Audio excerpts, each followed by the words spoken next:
We got into farming because we both grew up on a dairy farm, and it was just a natural progression. There was no other men on my side of the family to take the dairy over, and in 2007, Francis, my uncle, and my father, Steve, joined the operation once they were certified organic.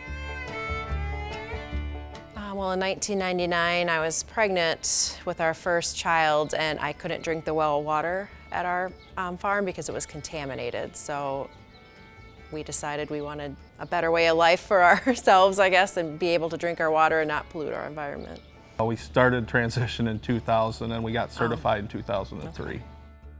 So our main business is dairy, and we raise all the replacements for the dairy, and we also raise all the feed to supply the dairy animals and replacement animals. And that includes alfalfa, corn, soybeans, oats, wheat, along with some cover crops, and we do rotational grazing for the cattle. And one big benefit is just being stewards of the land and taking care of the land while we're here and producing products without using a lot of chemicals. One of the drawbacks of being organic is it's a lot of manual labor. There's a lot of extra work that goes in because we can't use chemicals, such as like cultivating, picking weeds by hand, that kind of thing.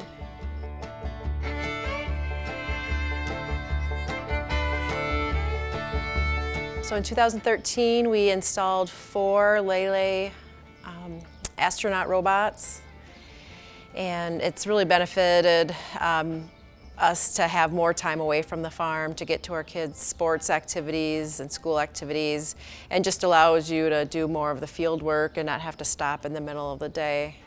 We still have chores twice a day, but it's not at 5 o'clock and 5 o'clock like on a regular. Yeah, the robots definitely allow us more flexibility when doing chores if something's going on.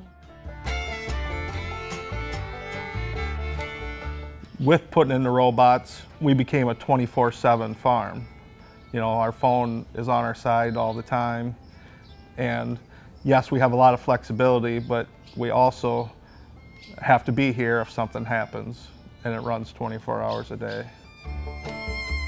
We all work together and have grown closer that way, I think, working together. And we've taught our kids a good work ethic, and we know they're going to be okay out in the world because they grew up here, so they know how to work. And it is just nice to be able to instill that value of land and taking care of your animals well in your children. I think in the future our farm will stay organic, and even if one of the kids take over, I think they'll continue organic farming as well. Yeah, we're farming for the next generation every day, in hopes that that's going to be that's the way my dad and my uncle farmed, and I came along, and that's the way, we're going. Tried to pass it on to our kids if they want it in good shape. Yeah.